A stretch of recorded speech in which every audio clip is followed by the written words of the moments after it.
Hello students of class 6. Today we will learn the continuation of chapter 16 from history.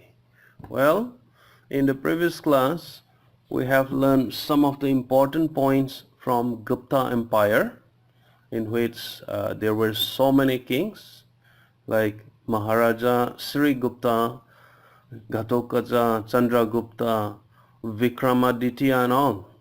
And we also have seen some of the uh, important points from the Gupta period as the golden age.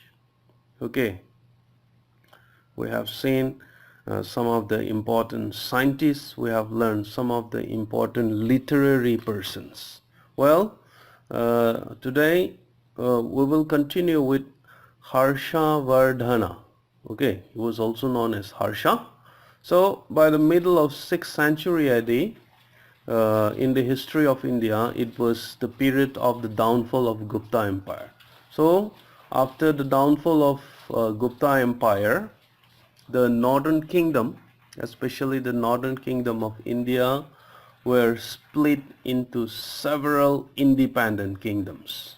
Okay, so at the time, this Harsha, while he was only 16 years old, he ascended the throne and started to form this Harsha Empire. So today we are going to study the Harsha Empire as well as some other important kingdoms that were flourished in South India during at this time. So let us see. So this Harsha, you can see from the map all the portions which have been darkened or which has been shaded in pink color are all the empire of Harshavardhana. Okay, so at the time he formed alliance. Alliance means friend with Bhaska Varman. Let us repeat again. Bhaska Varman. Basically, this Bhaska Varman was from Kamrupa. Kamrupa was in Assam at that time, and he defeated this Sasanka. Basically, Sasanka was the ruler of Bengal at that time. Okay, and he brought Bihar. And you see Bihar, this Pataliputra area, and Kanauj, UP, and also most of the North Bengal under his rule at that time. He also conquered even this part, Gujarat part, and some part of this Orissa. Right? But he has an ambition. He was very ambitious to, so to say, go towards South India, but he was stopped by one ruler whose name was Pulakeshin. Let us repeat again. Pulakeshin II, who was the king from Chalukya. Chalukya was somewhere here in, so to say, the present Karnataka. So this very guy, this very king, he stopped this person, and not only that, he was defeated. He was defeated by this Pulakeshin II on the bank of this Narmada in 620 AD. And so he could not go further beyond this Narmada river. You can see from the map here. And this marked the boundary of the Harsha Empire as well as the Chalukyan Empire in the south. Well, so as far as Harsha or Harshavardhana was concerned, in the early days he was born, or he was the worshipper of sun god or sun worship, followers of sun worship, which we call as Surya. And later he was a patron of this Saivism. He worshipped this Shiva, and towards the end of his life he became a Buddhist. So in his lifetime he served, or he worshipped three gods, or he worshipped three sects of religion, so to say. Alright, at last he became a Buddhist. So while he was a Buddhist, a Chinese Buddhist traveler or a Chinese Buddhist pilgrim by the name Hyun-sung. He visited India. In some books and in some account it says that this Hyun-sung, he was a student in Nalanda University. Okay, so this very person, this very scholar, he wrote a full description of India during the time of this Harsha Vardhana. Alright, and not only that, Harsha also, he made a lot of contribution and donation to the University of Nalanda. This is the picture. It is in Bihar, Nalanda University, where so many scholars were studying here in this university at the time. And not only that, Harsha, he was a literary person. He wrote, personally, he himself wrote 3 Sanskrit plays at that time. Plays means drama. Okay, those are Nagananda, Radnavali, and Priyadarshika. These were some of the books, or these were some of the plays written by Harsha himself. And not only that, he had a court poet, okay, whose name was Bhanabata.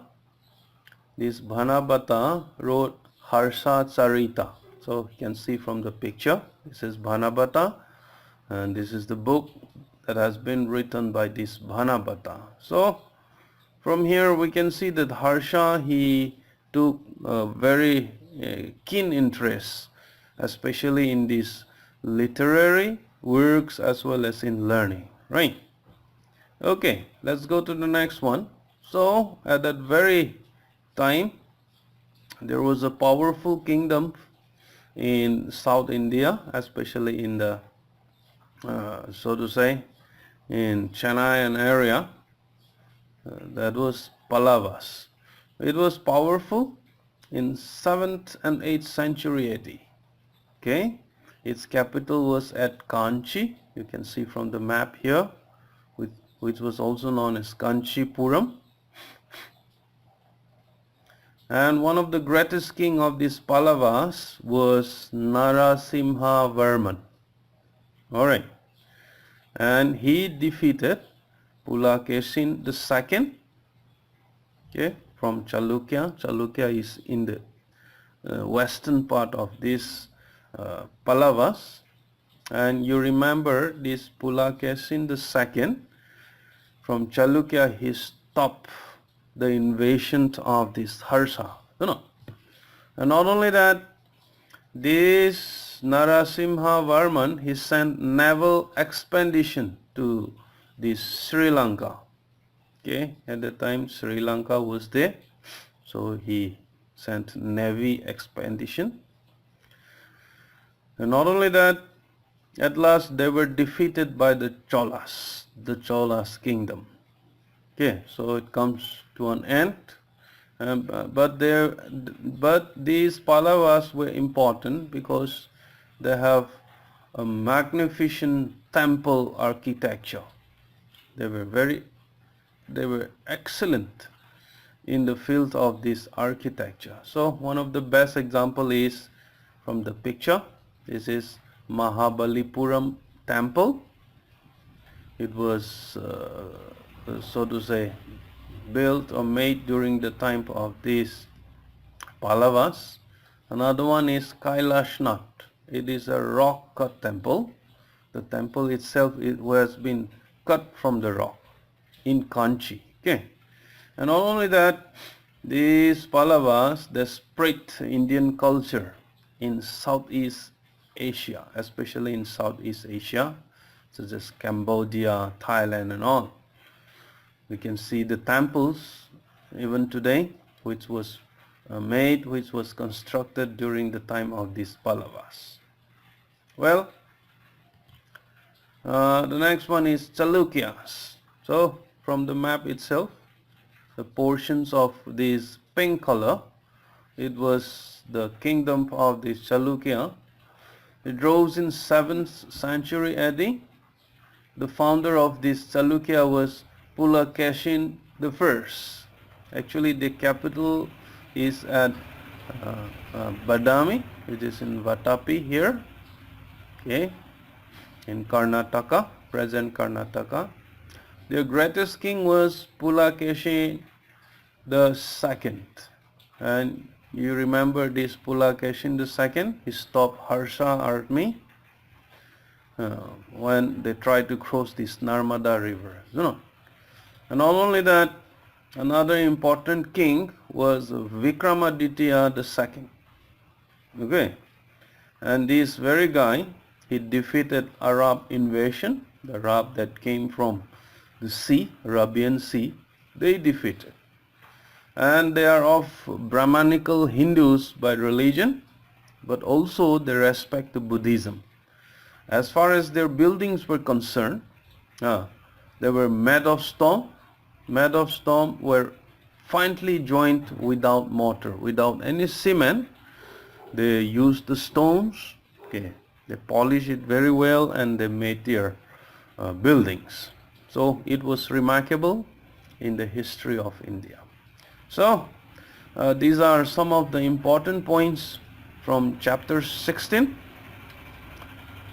Please learn all the notes which I have sent you through your WhatsApp group. Okay. And also, after watching this video, please subscribe to my YouTube channel. May God bless you all. Thank you so much for participating and learning this and participating in learning. Okay. Thank you.